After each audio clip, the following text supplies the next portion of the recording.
એટલે હવે ગઈકાલે જે ખાસ ઇન્ટ્રાડે હાઈઝ બન્યા, જે રેઝિસ્ટન્સ બન્યું, શું આજે ફરી એકવાર આપણે એ જ રેઝિસ્ટન્સ એરિયા છે તેને જ રિસ્પેક્ટ આપીને ત્યાંથી ફરી એકવાર આગળ વધીશું કે કોઈ અલગ સંકેત બની રહ્યા છે Nifty bank Nifty? By the way Friday છે, સો ઓબ્વિયસલી એ સ્વિંગ્સ કોઈ આવે છે કે નહીં એ પણ આપણે ઓબ્ઝર્વ કરવાનું રહેશે. બિલકુલ યસ. સૌથી પહેલા તો ગુડ મોર્નિંગ. તમે જોવો તો જે રીતે આપણને અઠવાડિયું તમે જુઓ જે રીતે અપ એન્ડ ડાઉન એક રેન્જ હતી, રેન્જની વચ્ચે કારોબાર.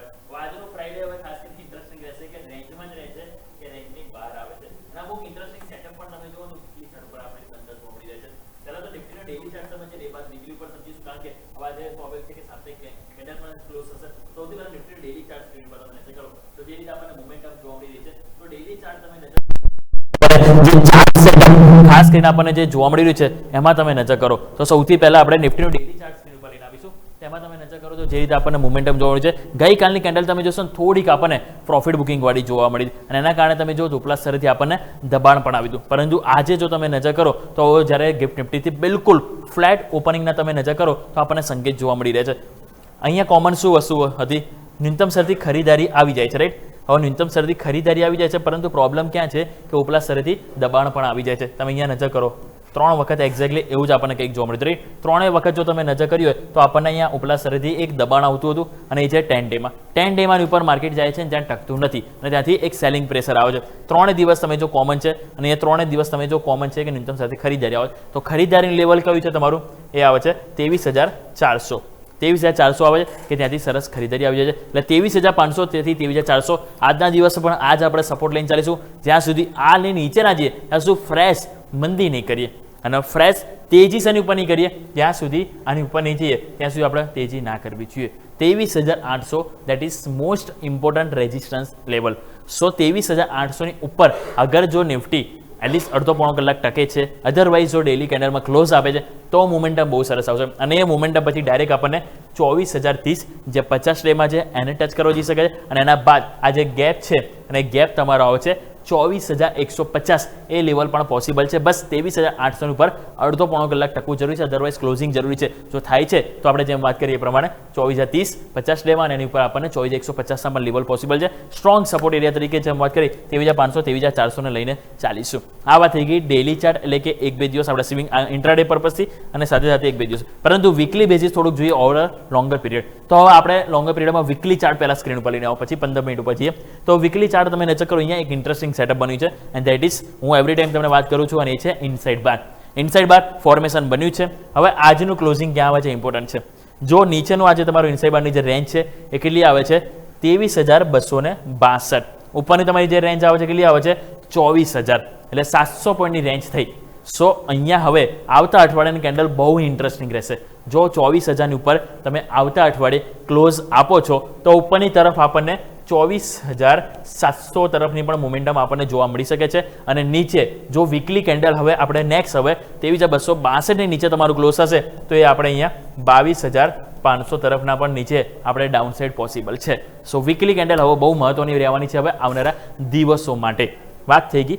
આવો હવે આપણે વાત કરીએ 15 મિનિટ. 15 મિનિટમાં તમે નજર કરો તો જે રીતે આપણને મોમેન્ટમ જોવા મળ્યું છે, સૌથી પહેલાં તો તમે નજર કરો તો જે રીતે આપણને ઉપલા સ્તરેથી આપણને જે ખાસ કરીને પ્રોફિટ બુકિંગ આવ્યું, રાઈટ? અહીંયા તમે જુઓ આની ઉપર તમે ટકી નથી રહ્યા.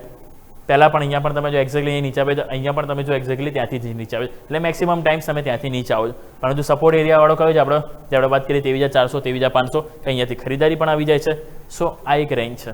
આ રેન્જની વચ્ચે રહીશું તો કન્સોલિડેટ થઈશું, અપ એન્ડ ડાઉન બંને તરફની મોમેન્ટમ જોવા મળશે, પરંતુ રેન્જની ઉપર યા નીચે જઈશું તો પછી આપણને એક એક્શન ફર્ધર આપણને જોવા મળી શકે છે. તો આ વાત થઈ ગઈ આપણે 15 મિનિટ. ક્વિકલી ઓપન ઇન્ટરેસ્ટ નજર કરી લઈએ, કારણ કે હવે સાપ્તાહિક હવે સ્વાભાવિક છે કે નહીં, પરંતુ મંથલી એક્સપાયરી આવવાની છે. તો મંથલી એક્સપાયરીમાં જો તમે નજર કરશો પહેલાં 23,700 ગઈકાલે પણ આપણે અવરોધ આવ્યો ત્યાંથી નીચે આવી ગયા 23,700 23,800 આજના દિવસ માટે ઇન્ટ્રાડે માટે આ મેઇન ચેલેન્જિંગ લેવલ છે.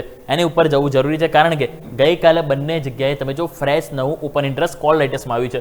કેટલા? ઓલમોસ્ટ 1.25 કરોડ. અહીંયા કેટલા? તમે જો 1.25 કરોડથી પણ વધારે 85 લાખ તમને કોલ રાઇટર્સ મળે છે. નવું એડિશન પણ તમે જો બંને જગ્યાએ. ગઈકાલે એક વસ્તુ સારી શું નથી મને ગમી ખબર કે આખા જગ્યાએ તમે જોશો ને કોઈ બી જગ્યાએ પુટ રાઇટર્સ કોન્ફિડન્સ જ નહીં આવ્યો. મીન્સ કે પુટ રાઇટર્સે કોઈ જગ્યાએ કોન્ફિડન્સ બિલ્ડ જ નથી કર્યો અને આવે છે તો એકમાત્ર કોલ રાઇટર્સ આવે છે. સો આજે ઓપનિંગ બાદ તમારા માટે મેક ઓ બ્રેક લેવલ રહેશે 23,600 23,600 તમે જો જાળવો છો તો માર્કેટ એક વખત 23,700 ને અહીંથી ટચ કરવા જઈ શકશે, પરંતુ એ તમારું શું છે રેઝિસ્ટન્સ, તો ત્યાં વેઇટ એન્ડ વોચ કરવું પડશે કે નવું કન્ફર્મેશન મળે છે કે નહીં. પરંતુ 23,600 ને મેકો બ્રેક લઈને ચાલ્યું, અગર જો વારંવાર તૂટે છે તો પછી 23,500 ને છે એને આપણે સ્ટ્રોંગ સપોર્ટ તરીકે લઈને ચાલીશું. તો ક્લિયર, સપોર્ટ તરીકે એઝ ઓફ નાઉ આજના દિવસ માટે 23,500, મેકો બ્રેક લેવલ 23,600 અને નવી તેજી માટે ઉપર 23,700 23,800 ના બે રેઝિસ્ટન્સ એરિયા છે કે જેને ક્રોસ ઓવર કરવું જરૂરી છે.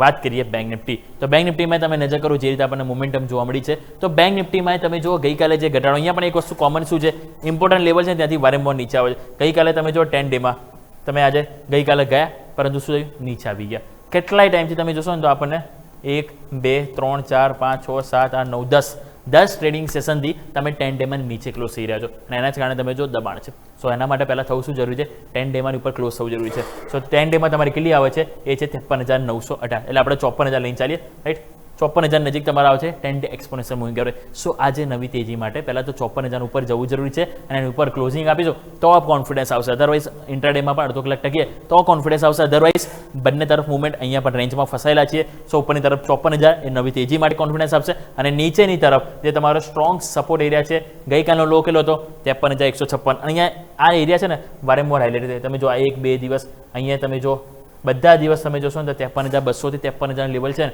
એ બહુ ઇમ્પોર્ટન્ટ લેવલ છે. સો એને આપણે સ્ટ્રોંગ સપોર્ટ એરિયા તરીકે લઈને ચાલીશું અને નીચે તમારો ઓવરઓલ જે સપોર્ટ એરિયા આવશે એ છે 52,800. 52,800 લેવલ એટલીસ્ટ આ કોઈ સંજોગોમાં બ્રેક ના થવું જોઈએ. જો આ લેવલ બ્રેક થાય છે તો ફર્ધર નવી વીકનેસ આપણને માર્કેટમાં જોવા મળી શકે છે, જે વીકનેસ આપણને 52,200 અને 52,000ના પણ લેવલ બતાવી શકે છે.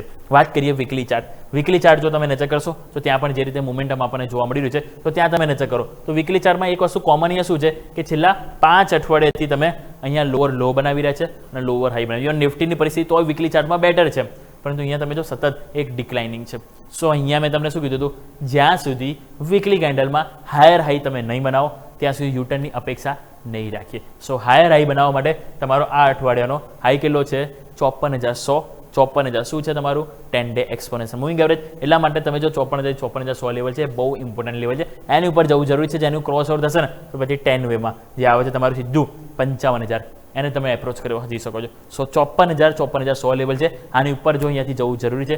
જઈશું આજે જઈએ કે પછી આવતા અઠવાડિયે જો જઈએ તો પછી આપણને 54,100 ઉપર તો આપણને ઉપરની તરફ 55,000 અને પછી આપણને ઉપરની તરફ 55,500ના પણ લેવલ પોસિબલ છે, પરંતુ 54,000 લેવલ ક્રોસ કરવું હવે આવતા અઠવાડિયા માટે ઇમ્પોર્ટન્ટ રહેશે. અને આજના દિવસ માટે એટલીસ્ટ કોઈ પણ સંજોગોમાં આ જે ઇમ્પોર્ટન્ટ લેવલ તમારું જે આવે છે એ છે 53,200, એની ઉપર ક્લોઝિંગ થવું જરૂરી છે. અને નીચે ક્લોઝિંગ મીન્સ કે ફર્ધર એક વીકનેસ જોવા મળી શકે છે. વાત કરીએ 15 મિનિટ. અહીંયા તમે જુઓ એક રેન્જ છે, રેન્જની અંદર તમે ફસાયેલા છો. 15 મિનિટમાં જો તમે નજર કરશો તો આ જે રેન્જ હતી તમે જુઓ એની અંદર તમે છેલ્લા કેટલાય દિવસથી 18, 19, 20, 21 4 દિવસથી તમે અંદર ફસાયેલા છો. તમે જો નીચે જાઓ સપોર્ટ આવો, ઉપર રજિસ્ટર, નીચે તમે જાઓ સપોર્ટ મળે, ઉપર રજિસ્ટર. ગઈકાલે ગેપ અપ ઓપનિંગ થયું બધું પાછા રેન્જમાં આવી ગયા. એટલે આ રેન્જ જે છે એ તમે જો એની ઉપર જઈ નથી અને રેન્જ ઉપરની તરફ 53,600 53,800 અને નીચેની તરફ 52,800. આ એક ઇમ્પોર્ટન્ટ લેવલ છે. તો રેન્જની અંદર રહીશું ત્યાં સુધી નિફ્ટી બેંક નિફ્ટી બંનેમાં કન્સોલિડેશન જોવા મળશે.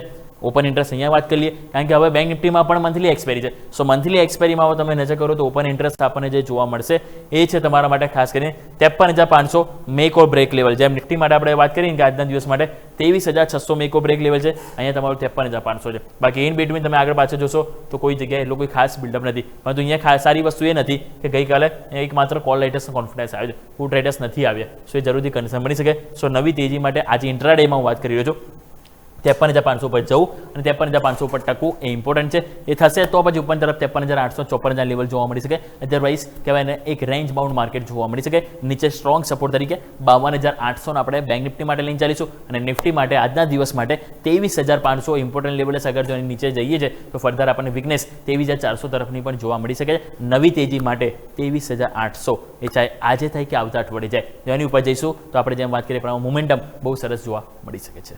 યસ. ઓકે, તો આ તમામ સંકેતો છે કે જેને ધ્યાન પર રાખીશું. આભાર યોમિક આપનો અમારા સાથે જોડાવા